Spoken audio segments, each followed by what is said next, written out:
ಮಹಿಳಾ ಸ್ವಸಹಾಯ ಸಂಘದ ಮಹಿಳೆಯರಿಗೆ ವಿಶೇಷ ಕಾರ್ಯಾಗಾರ ಇಂದು ಜರುಗಿತು. ರಾಮದುರ್ಗ ಪಟ್ಟಣದ ತಾಲೂಕು ಪಂಚಾಯತ್ ಸಭಾಭವನದಲ್ಲಿ ಕೌಶಲ್ಯಾಭಿವೃದ್ಧಿ, ಉದ್ಯಮಶೀಲತೆ ಮತ್ತು ಜೀವನೋಪಾಯ ಇಲಾಖೆ, ಜಿಲ್ಲಾ ಪಂಚಾಯತ್ ವತಿಯಿಂದ ರಾಷ್ಟ್ರೀಯ ಜೀವನೋಪಾಯ ಅಭಿಯಾನದ ಅಡಿಯಲ್ಲಿ ಮಹಿಳೆಯರಿಗೆ ರೊಟ್ಟಿ, ಹಪ್ಪಳ, ಶಾವಿಗೆ ಉತ್ಪನ್ನಗಳ ತಯಾರಿಕೆ ಕುರಿತಂತೆ ವಿಶೇಷ ಕಾರ್ಯಕ್ರಮ ಇಂದು ಜರುಗಿತು.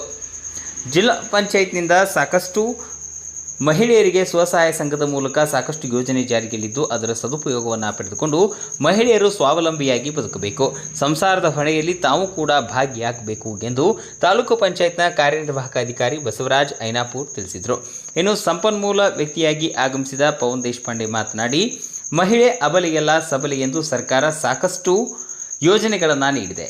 ಈ ಸಾಕಷ್ಟು ಯೋಜನೆಗಳನ್ನು ಪಡೆದುಕೊಂಡು ಮಹಿಳೆಯರು ಸದುಪಯೋಗವನ್ನು ಪಡೆದುಕೊಂಡು ಸ್ವಾವಲಂಬಿ ಬದುಕು ಕಟ್ಟಿಕೊಳ್ಳಬೇಕೆಂದು ಪವನ್ ದೇಶಪಾಂಡೆ ತಿಳಿಸಿದರು. ಇನ್ನು ಇಂತಹ ಕಾರ್ಯಾಗಾರಕ್ಕೆ ಹೆಚ್ಚಿನ ಸಂಖ್ಯೆಯಲ್ಲಿ ಆಗಮಿಸಿ ತರಬೇತಿಯನ್ನು ಪಡೆದುಕೊಂಡು ಯಶಸ್ವಿ ಉದ್ದಿಮೆದಾರರಾಗಬೇಕು ಎಂದು ಪವನ್ ದೇಶಪಾಂಡೆ ತಿಳಿಸಿದರು. ಈ ವೇಳೆ ಎಡಿ ಅಪ್ಪಯ್ಯಪ್ಪ ಕುಂಬಾರ್, ಬ್ಲಾಕ್ ಮ್ಯಾನೇಜರ್ ಸಂತೋಷ್ ತಳವಾರ್, ಬಿಆರ್ಪಿಇಪಿ ನೀಲಮ್ಮ ಕಾಯಿ, ಟಿಪಿಎಂ ರೂಪಶ್ರೀ ಪಾಟೀಲ್, ವಲಯ ಮೇಲ್ವಿಚಾರಕರಾದ ಪವನ್ ಪೋಳ್ ಉಪಸ್ಥಿತರಿದ್ದರು.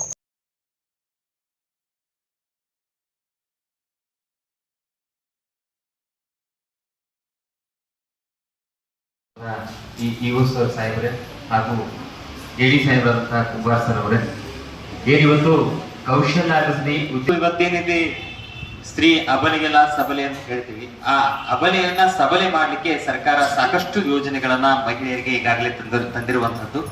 ಆ ಯೋಜನೆಗಳ ಸದುಪಯೋಗವನ್ನ ಯಾವ ರೀತಿ ಪಡ್ಕೋಬೇಕು, ಮತ್ತೆ ಆ ಯೋಜನೆಯಿಂದ ಲಾಭವನ್ನ ಯಾವ ರೀತಿ ಪಡ್ಕೊಳ್ಬೇಕು, ಮನೆಯಲ್ಲೇ ಕುತ್ಕೊಂಡು ಸಂಪಾದನೆಯನ್ನ ಯಾವ ರೀತಿ ಮಾಡಬೇಕು, ನಾನು ಒಬ್ಬ ಸಾಮರ್ಥ್ಯ ಸಂಸಾರದ ಒಂದು ಖರ್ಚಿಗೆ ನಾನು ಹೆಗಲನ್ನ ಕೊಡ್ಲಿಕ್ಕೆ ತಯಾರಿದ್ದೇನೆ ಅಂತ ಹೇಳಿ ಸಾಬೀತು ಮಾಡ್ಲಿಕ್ಕೆ, ಹೆಣ್ಣನ್ನ ಸಬಲೆ ಮಾಡ್ಲಿಕ್ಕೆ, ಅವರ ಸ್ವಂತ ಕಾಲ ಮೇಲೆ ನಿಂತು ಅವರೇ ಆದಂತಹ ಒಂದು ಉದ್ಯಮಶೀಲತೆ ಗುಣವನ್ನ ಹೊಂದಲಿಕ್ಕೆ ಸರ್ಕಾರ ಸಾಕಷ್ಟು ಯೋಜನೆಗಳನ್ನು ತಂದಿದೆ. ಅದರಲ್ಲಿ ಮನೆಯಲ್ಲೇ ಕುತ್ಕೊಂಡು ಹಪ್ಪಳ ತಯಾರು ಮಾಡುವಂಥದ್ದು, ರೊಟ್ಟಿ ತಯಾರು ಮಾಡುವಂಥದ್ದು, ಹಾಗೆ ಇನ್ನಿತರ ವಸ್ತುಗಳನ್ನ ಮಾಡಿ ನೀವೇ ಆದಂತ ಒಂದು ಮಾರುಕಟ್ಟೆಯನ್ನ ಸೃಷ್ಟಿ ಮಾಡಿ ಮಾರುಕಟ್ಟೆ ಮುಖಾಂತರ ಒಂದು ಹಣವನ್ನ ಸಂಪಾದನೆ ಮಾಡ್ತಕ್ಕಂತಹ ಯೋಜನೆಗಳನ್ನ, ಮತ್ತೆ ಅದಕ್ಕೆ ಸಹಾಯಧನ ಆಗಿರ್ಬೋದು, ಯಾವ ರೀತಿಯಾಗಿ ಉದ್ಯಮಶೀಲತೆಯನ್ನ ಮಾಡಬೇಕು ಅಂತಕ್ಕಂಥ ದೃಷ್ಟಿಯಿಂದ ಸಾಕಷ್ಟು ಇಂತಹ ಕಾರ್ಯಾಗಾರಗಳ ಮೂಲಕ ಅವರಿಗೆ ತಿಳುವಳಿಕೆಯನ್ನ ನೀಡುವಂತಹ ಕೆಲಸವನ್ನ ಮಾಡ್ತಾ ಇದೆ.